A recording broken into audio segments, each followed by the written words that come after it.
Vous êtes toujours les bienvenus sur NAL TV International et je suis en fait tout à fait ravi de vous retrouver dans cette nouvelle édition de Direct, votre fenêtre sur les grands événements qui ont émaillé la scène égyptienne durant les derniers jours. Justement, pour commencer, bien sûr, durant les derniers jours, il y avait des activités politiques très intenses à partir de cette visite effectuée par le président égyptien Abdel Fattah al-Sisi en France. Passons par ce qui se passe actuellement sur la scène égyptienne, sur la scène avec plus d'élargissement de la scène arabe à travers la visite qu'effectue actuellement au Caire M.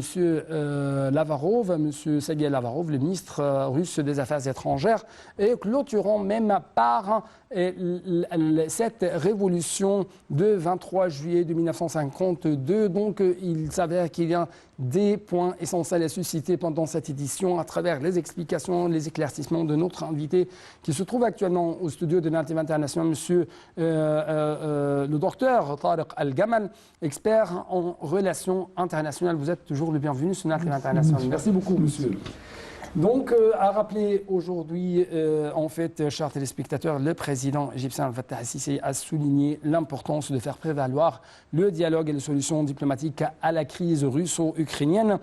Selon lui, l'Égypte soutient tous les efforts qui permettraient de régler rapidement la crise politiquement afin de maintenir la sécurité et la stabilité internationale. En même temps, on trouve que le président a souligné la disponibilité de l'Égypte à soutenir cette voie via ses contacts et ses mouvements internationaux avec toutes les puissances et acteurs internationaux dans le cadre bilatéral ou multilatéral. En fait, de telles déclarations ont été lancées par le président Abdel Fattah al-Sisi en recevant le ministre russe des Affaires étrangères, M. Sergueï Lavrov, en présence même du ministre des Affaires étrangères, Samar Chokri, et du vice-ministre russe des Affaires étrangères, Mikhail Bogdanov.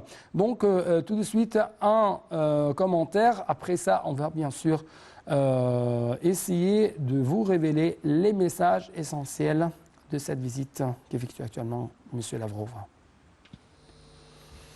Le président Abdel Fattah al-Sisi a reçu dimanche le ministre des Affaires étrangères russe Sergueï Lavrov au palais de l'Ittihadiyya. Au cours de l'entrevue, M. Lavrov a transmis au président al-Sisi un message du président russe Vladimir Poutine soulignant l'intérêt primordial accordé par Moscou au renforcement des relations égypto-russes dans le cadre de la coopération du partenariat stratégique entre les deux pays. Dans son message, M. Poutine a exprimé son appréciation à l'initiative égyptienne de former un comité de communication ministériel sous l'égide de la Ligue arabe afin de trouver un règlement à la crise ukrainienne. Au cours de l'entretien, M. Lavrov a informé le président Sisi sur les derniers développements de la crise ukrainienne, alors que le président Sisi a souligné l'importance du dialogue et du règlement politique afin de préserver la paix et la stabilité au niveau international. De son côté, le chef de la diplomatie russe, Sergueï Lavrov, a souligné la convergence de vues entre le Caire et Moscou sur un nombre de dossiers, ainsi que le dialogue fructueux en cours entre les deux pays sur le renforcement de la coopération économique bilatérale. M. Lavrov a cependant indiqué que les sanctions occidentales imposées sur Moscou entravent la coopération de la Russie avec les pays de l'Afrique du Nord, ajoutant qu'un sommet russo-africain serait prévu l'année prochaine. Le ministre russe a d'autre part souligné que l'Occident était le seul responsable des dommages touchant l'alimentation partout dans le monde.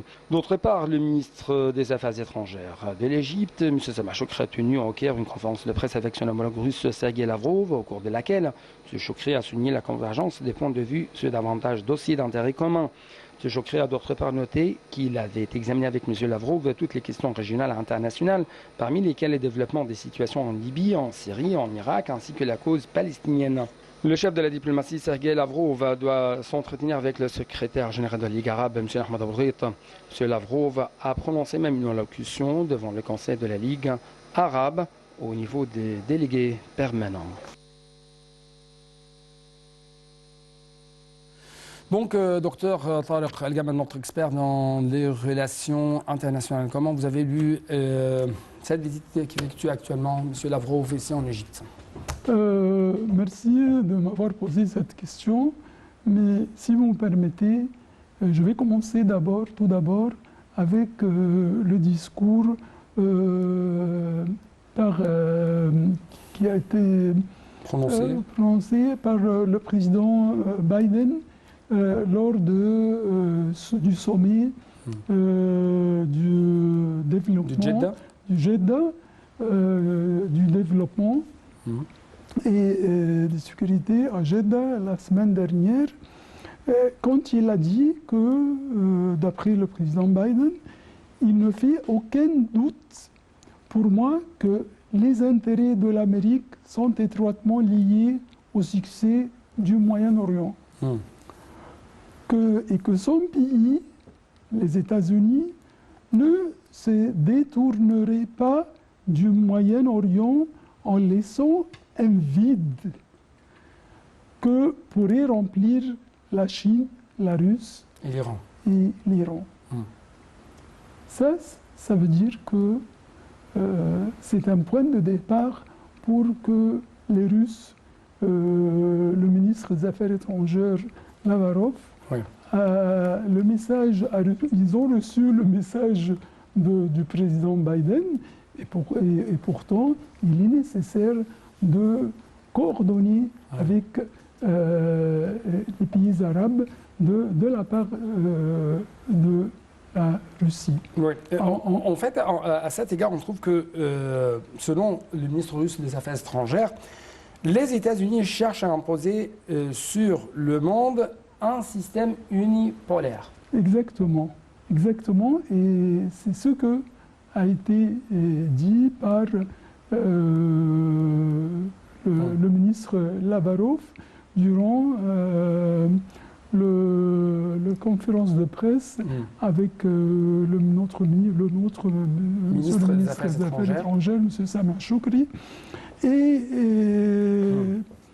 il a exprimé que tout d'abord, il n'y avait qu'un entretien. Il a dit qu'il y avait un entretien téléphonique entre les deux présidents, le président El-Sisi et le président Bouton.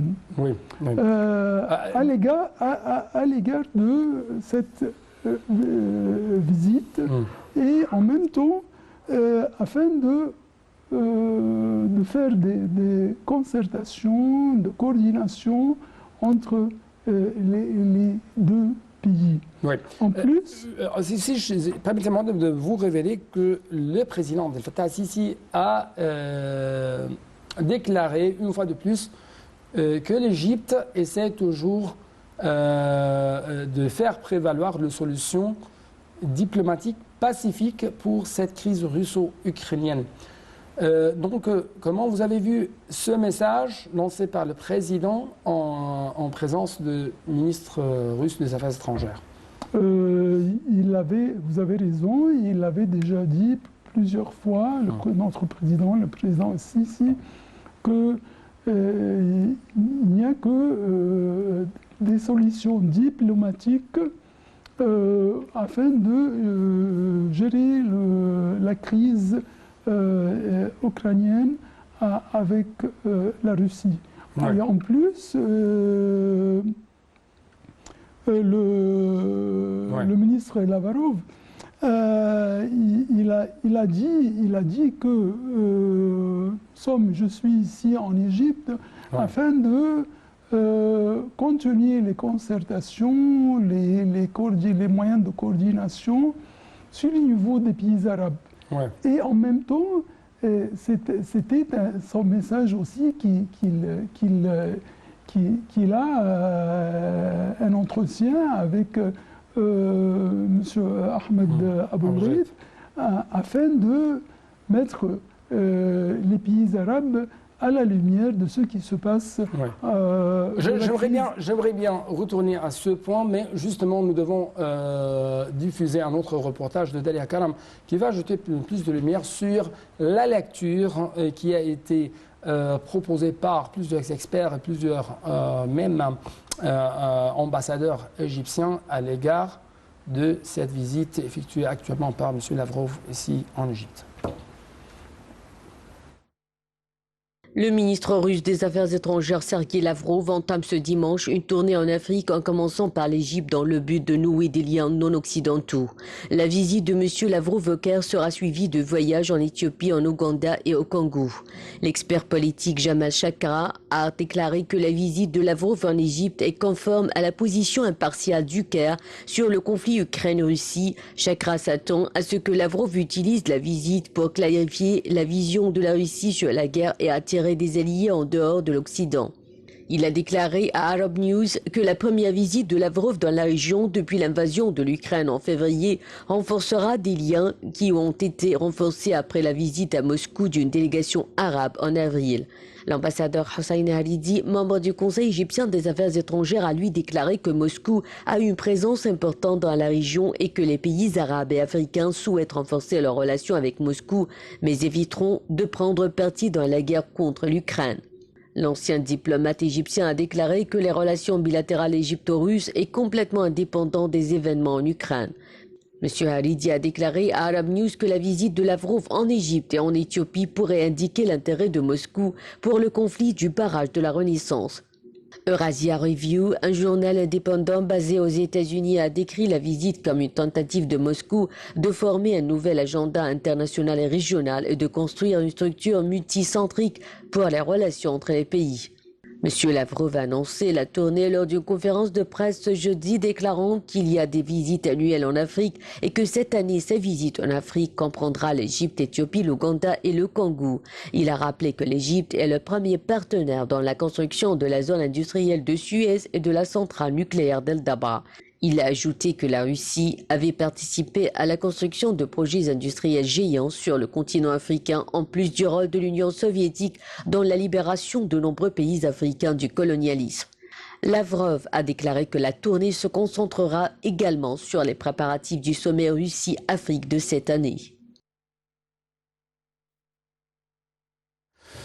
Donc, en fait, chers téléspectateurs, aujourd'hui également, monsieur le ministre russe des Affaires étrangères, monsieur Sergueï Lavrov, s'est adressé aux délégués permanents des pays arabes ici en Égypte, dans le siège de la Ligue arabe. Il y avait des messages très importants. Par exemple, il a expliqué les craintes sécuritaires qu'a subi la Russie envers l'OTAN et envers l'extension de l'OTAN, notamment en Ukraine. Pourquoi même, il a déclaré pourquoi même son pays a déclenché la guerre contre la Russie. Donc, à cet égard, monsieur, notre docteur Tariq, comment même vous avez vu si je peux dire, les tentatives effectuées par M.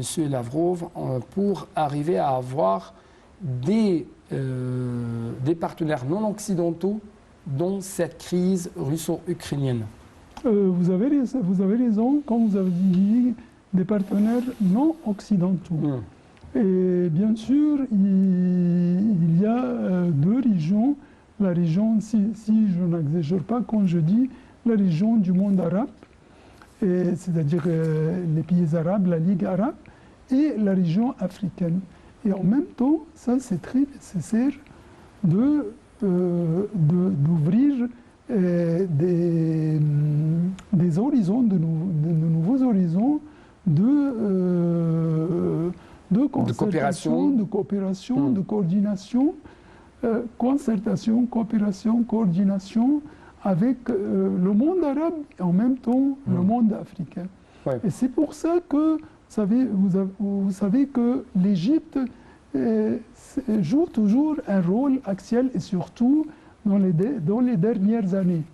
L'Égypte joue un rôle très axial, que ce soit sur le Moyen-Orient, que ce soit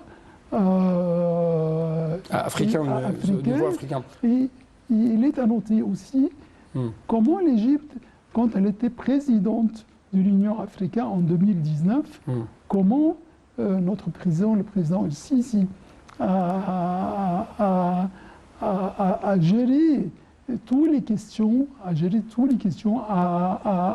liser toutes les questions africaines avec tout le monde entier durant plusieurs sommets. Donc, que ce soit des sommets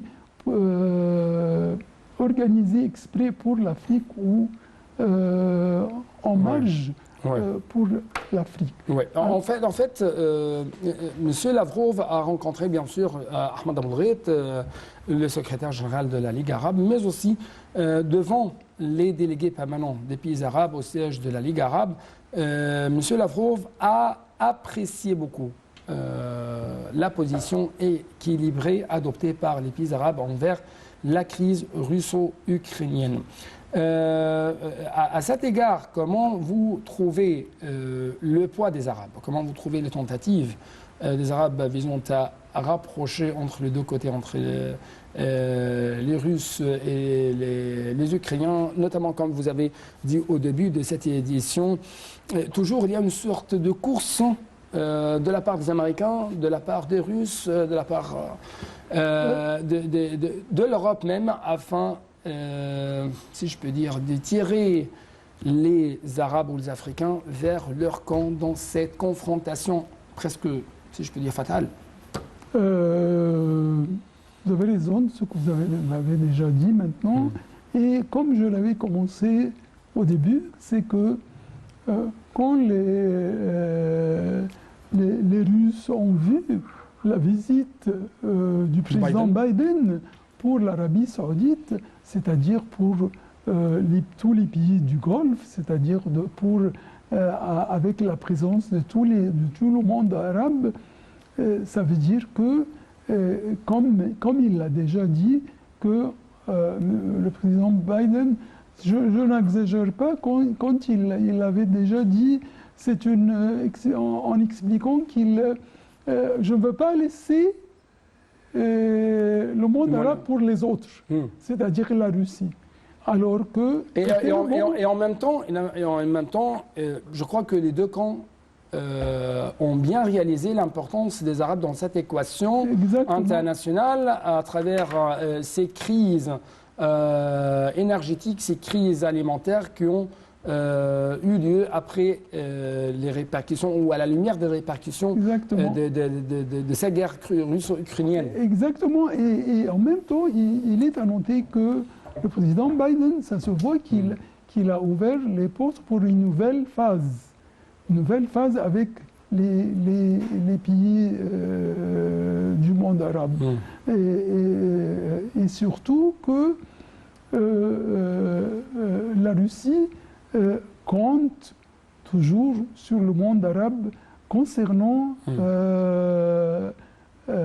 sa présence sur les niveaux, que ce soit coopératif, que ce soit coordinatif, que ce soit sur le niveau de concertation, alors qu'il était nécessaire que Lavrov vienne en Égypte et en même temps, il a salué en même temps, Lavrov, il est à noter qu'il a salué tous les efforts de l'Égypte concernant donner soutien à la coopération entre l'Égypte et la Russie. Et en même temps, c'était un point de départ pour lui, pour les pays arabes. Et en même temps, il a annoncé qu'ils sont en train de préparer un sommet pour sous-titre de la Russie et l'Afrique. Ouais. J'ai une question. À quel point vous trouvez que l'Égypte essaie toujours d'apaiser les tensions entre les Occidentaux et les Russes? Et ça, à la lumière de la visite qui a été effectuée vendredi, il y a presque 2 jours, par M. le Président Abdel Fattah el-Sisi en France, et bien sûr à Paris, il a rencontré M. le Président Emmanuel Macron. Donc c'est ça sera ma question, et après ce petit reportage d'Alia Karam sur donc un retour sur la visite du président à Paris et quels sont les grands points qui ont été évoqués entre Monsieur le Président Sisi et son homologue français Emmanuel Macron.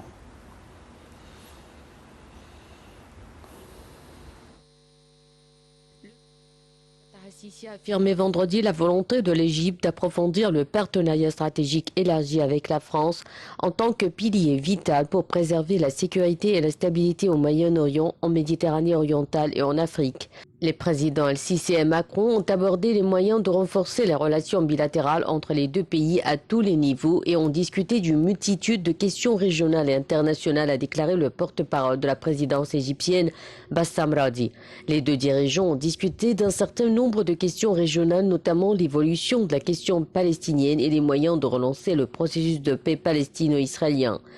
Le président El-Sisi a affirmé à Macron la position inébranlable de l'Égypte envers la cause palestinienne, insistant sur la nécessité de parvenir à une solution juste et globale au conflit qui garantisse les droits du peuple palestinien et l'établissement de son État indépendant conformément aux résolutions internationales pertinentes. Les deux dirigeants ont également discuté des crises en Libye, en Syrie et au Liban. Le président El-Sisi a souligné à son homologue français que ces crises ne peuvent être résolues que par des solutions politiques d'une manière qui préserve l'unité et l'intégrité de leurs terres et sauvegarde leurs institutions nationales. Une solution politique à ces crises devrait également fournir une base de sécurité pour combattre les organisations terroristes et éviter leur infiltration entre les pays de la région, a souligné le président El-Sisi. Les deux hommes ont convenu que la situation actuelle résultant de la crise russo-ukrainienne exige que tous les acteurs internationaux soient responsables de trouver des solutions pratiques et des mécanismes qui atténuent les impacts de la crise sur les pays les plus touchés. Ils ont également discuté des moyens de surmonter les défis économiques difficiles découlant de cette crise, en particulier son impact négatif sur la sécurité alimentaire et énergétique ainsi que sur les marchés mondiaux. El-Sisi a également informé Macron des efforts déployés par l'Égypte pour préparer la prochaine conférence des Nations Unies sur le changement climatique, la COP27 de 2022, dans la ville de Sharm el-Sheikh sur la mer Rouge en novembre. Il a également informé son homologue français des efforts visant à coordonner les efforts internationaux afin de réaliser des progrès tangibles dans la lutte contre le changement climatique et de veiller à ce que la conférence aboutisse à des résultats positifs. Avant de rencontrer Macron, le président El-Sisi a rencontré le ministre de l'économie et des finances, Bruno Le Maire, pour évoquer la coopération économique entre les deux pays.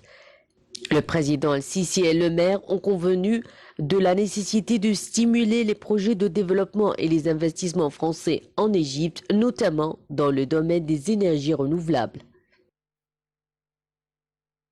Donc, avant de vous donner l'occasion de répondre à une autre question que je viens de proposer avant la diffusion de ce reportage, comment vous avez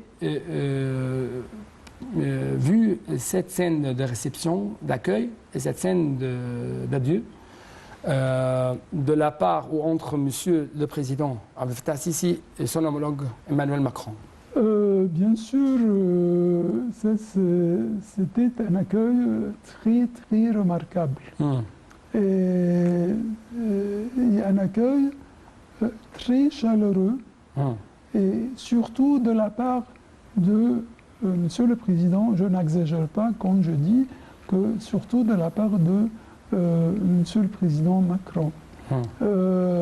Est-ce que ça révèle que l'Égypte est devenue de plus en plus un acteur très actif, très important, très précieux sur la scène internationale, mais aussi un pays ou un partenaire très confiant aux yeux des Français? L'Égypte est devenue un partenaire très confiant pour la France. Mais il est à noter que le président Sisi, il a mis depuis son accession pour le pouvoir, il a mis des principes.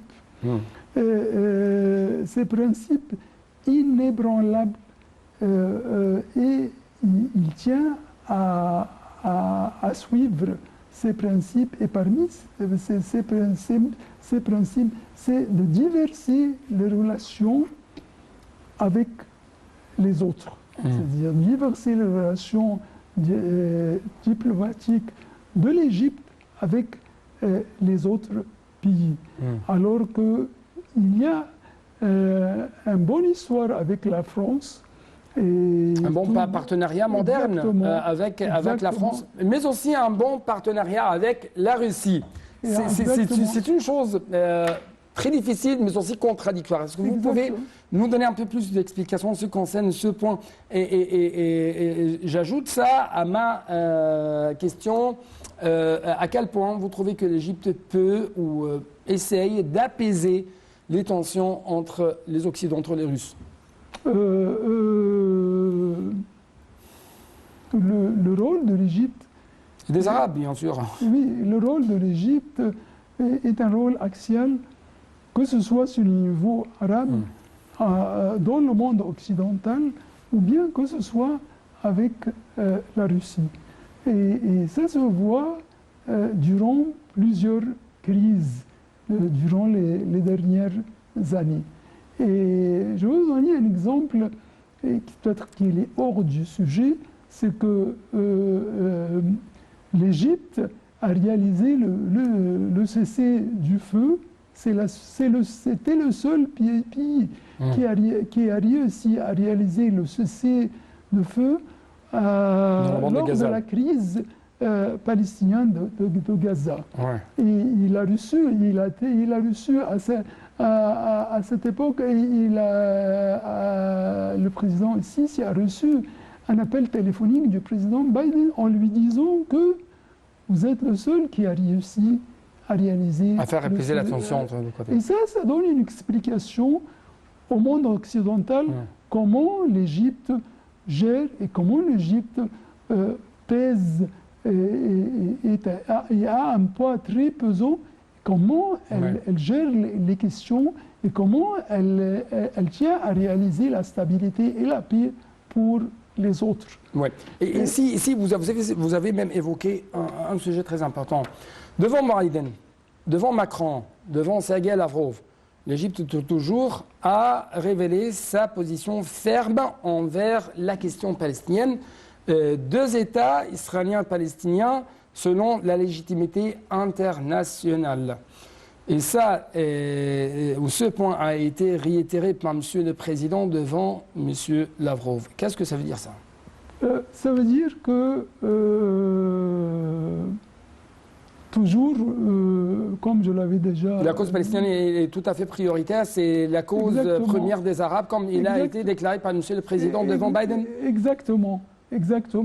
Et qu'il est à noter que, bien sûr, la visite du président Biden pour Israël et les Palestiniens en même temps, mais en même temps, il est à noter le rôle axial de l'Égypte, que ce soit sur le niveau de médiation, que ce soit sur le niveau de reconstruction pour Gaza. Reconstruction pour Gaza.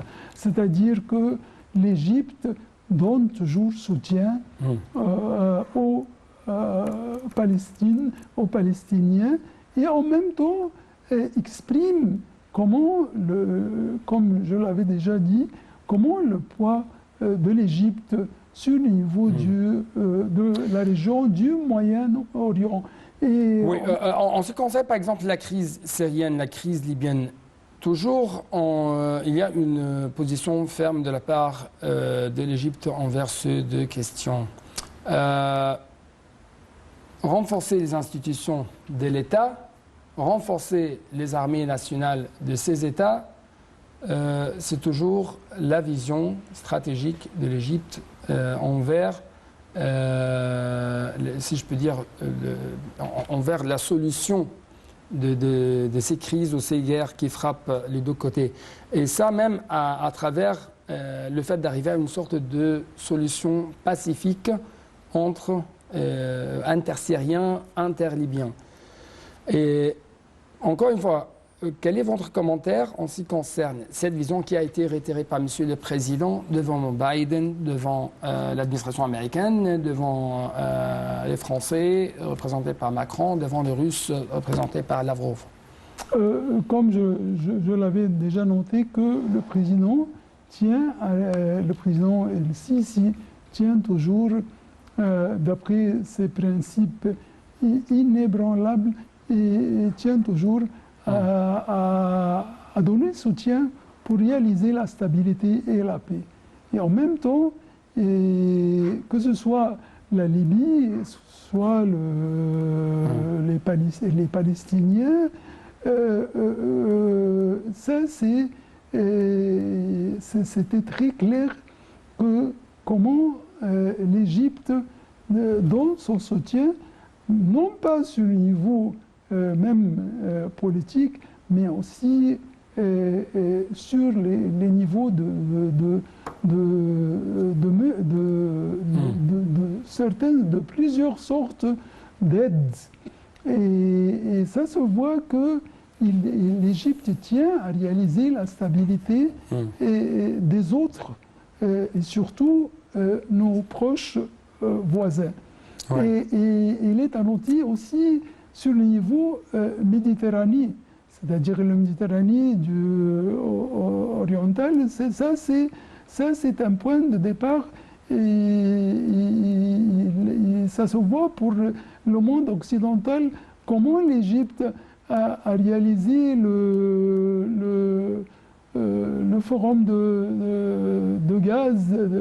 À établir le forum de gaz de la Méditerranée orientale. Exactement. Oui. Et c'est ça ma question, ça mène même à ma question. Comment vous avez vu ou même lu les actions égyptiennes entreprises pour résoudre deux crises qui frappent le monde entier, la crise énergétique et la crise alimentaire. Et ça, à travers les différentes rencontres qui ont eu lieu entre Monsieur le Président et le côté russe, entre Monsieur le Président et le côté occidental. Bien sûr, les réactions négatives de la crise ukrainienne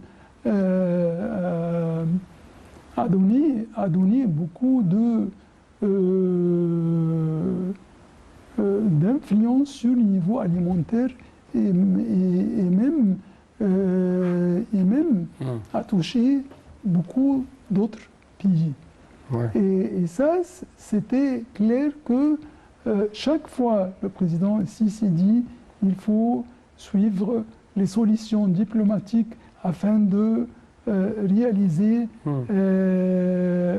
Et ça va que c'est un signe indirect, un signe de soutien indirect, même au dernier accord qui a été conclu en Turquie entre les Russes et les Ukrainiens en ce qui concerne les exportations des céréales. Exactement. Et en même temps,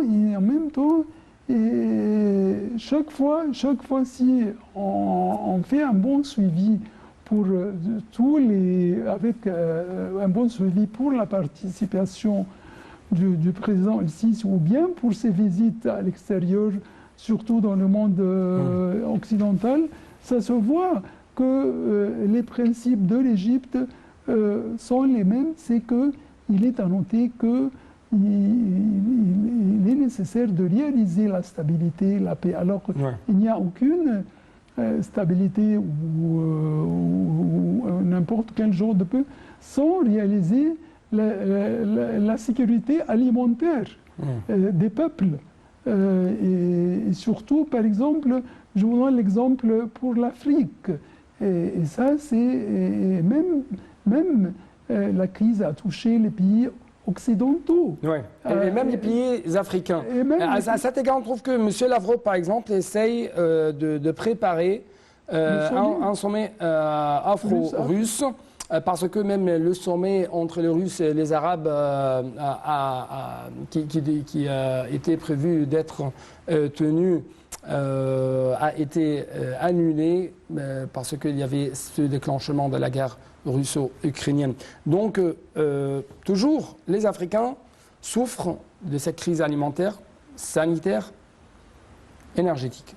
Les messages que porte actuellement dans cette visite africaine qu'effectue M. Lavrov. C'est un message, ou sont des messages très nécessaires, très importants. Et je pose cette question à la lumière de ces, si je peux dire, de ces messages qui ont été lancés à travers la reine égyptienne, à travers la Ligue arabe, que les sanctions européennes, ce sont eux seulement les responsables de ces répercussions économiques à cause de cette guerre russo-ukrainienne. Oui, et c'est ça, c'est un point de départ, la visite de M. Lavrov, c'est un point de départ afin de réaliser une bonne surface de compréhension avec le monde arabe face au monde occidental. Ouais. Et en même temps, c'était un point de départ pour une nouvelle phase avec le monde africain. Et surtout, la Russie compte sur le rôle axial de l'Égypte. Et je répète, il est à noter que comment l'Égypte a tenu la présidence de l'Union africaine en 2019 et comment étaient les résultats. Toujours, l'Égypte essaye de voir les autres pays africains développés, dont la mer, aux autres pays frères de l'Afrique, dans toutes sortes de coopérations. Mais justement, il y a une crise entre l'Égypte et l'Éthiopie, et cette fois-ci, on parle d'un certain rôle russe à cet égard.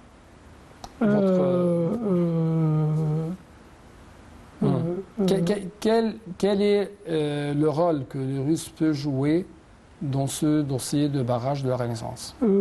C'est un rôle nécessaire, de mon opinion, c'est un rôle nécessaire, parce que si aujourd'hui la Russie compte sur le monde arabe face à la crise ukrainienne, ou face à cette extension de l'OTAN. Exactement, et elle veut remplir cette surface au lieu des Américains. On parle, il y a toujours une course acharnée entre les Américains, les Chinois, les Russes sur l'Afrique. Et surtout que ce sont des principes, ce qui concerne le barrage de Renaissance, l'Égypte tient à respecter, demande à respecter les principes internationaux, les principes du droit international. L'Égypte n'a jamais demandé quelque chose d'exceptionnel. Oui, mais quel est le rôle prévu par la Russie à cet égard? Le rôle, c'est que, c'est-à-dire le rôle, de mon opinion, c'est d'intervenir avec l'Éthiopie et de faire comprendre que l'Égypte a le droit, d'après les termes juridiques du droit international, a le droit pour l'eau du Nil, et non pas pour l'Égypte seulement, mais aussi pour le Soudan. Et c'est pour ça qu'il est nécessaire... L'Égypte refuse toujours toute action unilatérale de la part de l'Éthiopie. Exactement. Et ça, sans égard aux intérêts de ces pays. Et ça, il est à noter que ce n'est pas quelque chose d'exceptionnel, c'est quelque chose qui dépend du droit international. Encore une fois, l'Égypte essaie toujours de rejeter toute action unilatérale de la part de l'Éthiopie, sans égard aux autres pays, aux intérêts des autres pays comme le Soudan ou l'Égypte, parce qu'il y a presque 150 millions de populations dans ces deux pays africains qui dépendent essentiellement de l'eau du Nil. Justement... si vous me permettez aussi que les nations, même les Nations Unies, ont loué le principe que l'Égypte a le droit, avec le Soudan, pour l'eau du Nil, et qu'il ne sera pas, comme vous l'avez déjà mentionné, c'est que ce n'est pas l'Éthiopie seule qui impose ces conditions. Non. Donc, nous devons tout de suite vous présenter, chers téléspectateurs, un discours qui a été prononcé par Monsieur le Président à l'occasion du 70e anniversaire de la Révolution de 23 juillet de 1952. Bien sûr, nous proposons ce reportage parce que, si je peux dire, les Russes étaient les partenaires historiques de l'Égypte dans la reconstruction de l'Égypte. Et au cours ou après le lancement de cette révolution. Donc, retour sur le discours du président. Après ça, nous allons susciter 2 points essentiels. Mais justement après ce reportage. Le président Abdel Fattah al-Sisi a félicité samedi le peuple égyptien à l'occasion du 70e anniversaire de la révolution du 23 juillet 1952, saluant les révolutions comme l'aboutissement d'une lutte acharnée menée conjointement par le peuple et l'armée. La révolution du 23 juillet 1952, dirigée par un groupe d'officiers surnommé le Mouvement des officiers libres, a permis à l'Égypte de récupérer son indépendance et de se libérer du joug du colonialisme britannique. Elle a également mis fin à la monarchie en expiant le roi Farouk et déclarant la Première République. La glorieuse révolution du 23 juillet a couronné la longue lutte du peuple égyptien, a affirmé samedi le président Abdel Fattah al-Sisi dans une allocution prononcée à l'occasion du 70e anniversaire de la révolution. Cette révolution a pu établir la Première République de notre État et changer radicalement le cours de la vie, non seulement en Égypte, mais dans toute la région, et a eu des contributions inspirantes dans le mouvement mondial de la liquidation du colonialisme et la consolidation des droits des peuples à l'autodétermination. Surtout, la carte internationale a changé et les étendards de liberté ont été hissés au-dessus de la majorité des pays arabes et africains, a précisé le président al-Sisi. Il a dit que le peuple égyptien avait soutenu la révolution qui a instauré la dignité de la patrie et du citoyen, affirmant que la relation entre le peuple et son armée s'est caractérisée pendant de longues décennies par la cohésion et la confiance mutuelle profonde. Le président a exprimé sa fierté et son appréciation pour les héros qui ont dirigé le pays pour un nouvel avenir, notamment les leaders Gamal Abdel Nasser et les présidents Mohamed Anwar el-Sadat et Mohamed Naguib. Dans son adresse, le président al-Sisi a déclaré qu'il était confiant dans la forte détermination des Égyptiens à poursuivre la construction de la nouvelle République qui mettra en place un système intellectuel, social et humanitaire complet et construira une société bien développée basée sur les nobles valeurs humaines.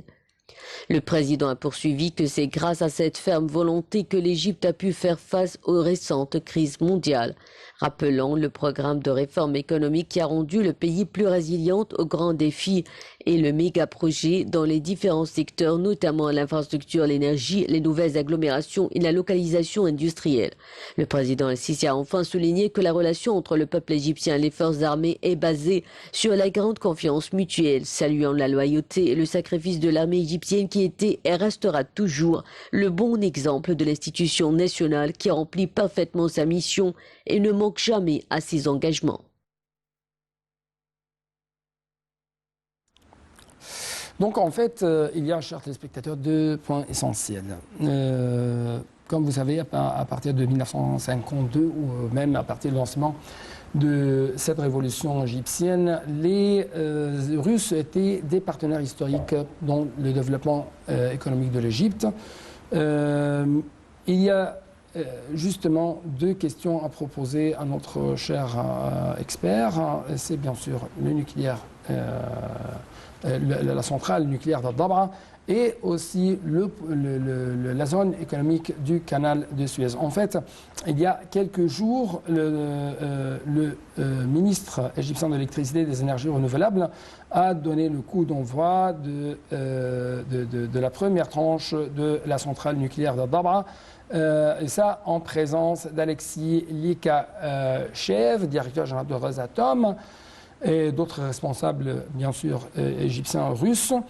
Monsieur le ministre a déclaré que la centrale nucléaire de Dabra représentait un signe lumineux dans l'histoire du programme nucléaire égyptien, et ça bien sûr en partie avec la participation du côté russe.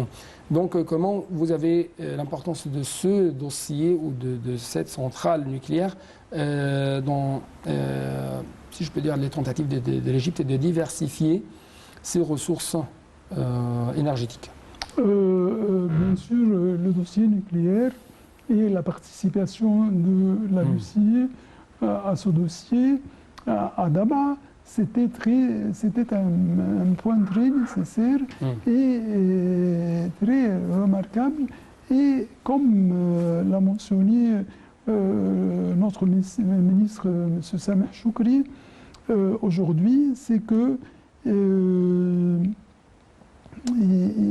l'Égypte tient à développer en général ses relations économiques et surtout les coopérations économiques avec la Russie.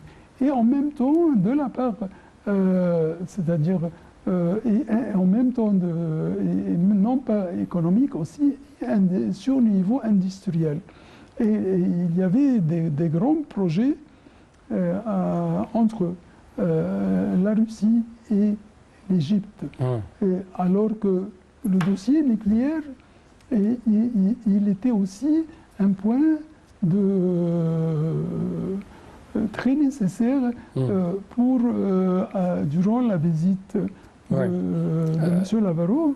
C'est que il a mentionné, c'est qu'il est nécessaire de réaliser un bon succès dans ce dossier. Oui, bien sûr, ça va aider l'Égypte à avoir une sorte de renaissance de plus en plus qui vise à réaliser plus d'accomplissements pour l'économie égyptienne. Mais j'aimerais bien même jeter bien sûr le dossier nucléaire de l'Iran. Comme vous savez, il y a toujours des craintes de la part des Arabes, de la part de l'Égypte envers ce dossier nucléaire iranien. Les Russes, bien sûr, il y avait des promesses faites par Biden, mais les Russes, à partir de cette visite de Lavrov, comment vous avez vu les messages des Russes à cet égard? C'est que les Russes... Quel sera le rôle des Russes dans le dossier nucléaire iranien et dans même l'apaisement des craintes des Arabes envers la disposition des Iraniens, par exemple, d'une bombe nucléaire ou quelque chose comme ça? Il me paraît que bien c'est un point très essentiel. C'est un point très important pour tous les partis. Et parti russe, parti iranien, parti aussi du monde occidental. Et en même temps, très important pour les Américains, les États-Unis. Alors que n'importe quelle déclaration, n'importe quel acte de la part de la Russie vers le dossier nucléaire iranien, de mon opinion, il doit être très bien pesé de la part de la Russie parce que ça va toucher bien sûr d'autres relations avec la Russie. Oui. Et bien sûr, si on parle du dossier nucléaire iranien, mais aussi nous sommes aujourd'hui avec la crise ukrainienne, alors que il est à noter que nous sommes en face d'une crise et on trouve des solutions. Est-ce que c'est le bon moment d'ouvrir, je parle de la Russie, est-ce que c'est le bon moment de faire ouvrir les portes pour une nouvelle crise nucléaire entre, c'est-à-dire... Je viens de vous proposer ces questions parce que dans son adresse, Monsieur le Président de Stasis a déclaré qu'il était confiant dans la forte détermination des Égyptiens à poursuivre la construction de la nouvelle République qui mettra en place un système intellectuel, social et humanitaire complet, construira même une société bien développée basée sur les nobles valeurs humaines. Bien sûr, la révolution de 1952 a lancé ou a établi la première république égyptienne, où actuellement on parle d'une nouvelle république avec deux dimensions tout à fait nouvelles. L'une de ces dimensions, c'était le nucléaire égyptien. Parmi d'autres dimensions, c'est la zone économique du canal de Suez. Bien sûr, là-bas, il y a sur place une zone économique russe. Dans ce temps de crise, à quel point vous trouvez que les Russes s'intéressent d'investir de plus en plus ici en Égypte ou sur la terre égyptienne, et à quel point cette zone économique du canal de Suez représente un poumon économique pour les Russes pendant leur crise?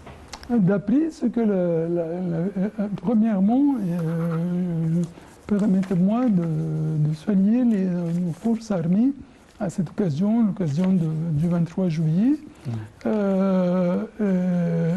Mais il est nécessaire de les forces armées, les Égyptiens même? Oui, bien sûr, parce que surtout les Égyptiens, nous les Égyptiens, on compte toujours sur nos forces armées.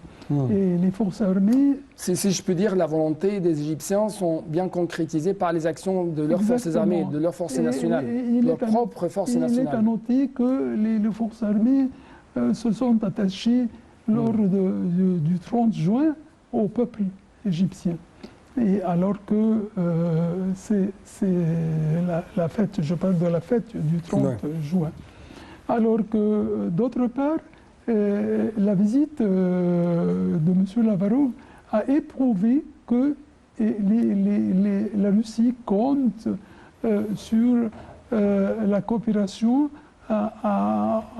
avec l'Égypte sur tous les domaines économiques et industriels. Et surtout, bien sûr, si on parle de la zone du canal du Suez, c'est un point de départ pour la Russie de participer à donner son expérience, à donner tous les termes de coopération pour réaliser un bon succès russe-égyptien dans le domaine peut-être économique, industriel, dans la zone du canal de Suez. Donc, notre expert dans les relations internationales, Tarek El-Gamma, je dois vous remercier infiniment pour de tels éclaircissements de votre part en ce qui concerne ces dossiers très importants, ces visites et ces activités diplomatiques très intenses. Merci beaucoup encore une fois. Merci, monsieur. Merci. Donc, chers téléspectateurs, merci pour votre fidélité.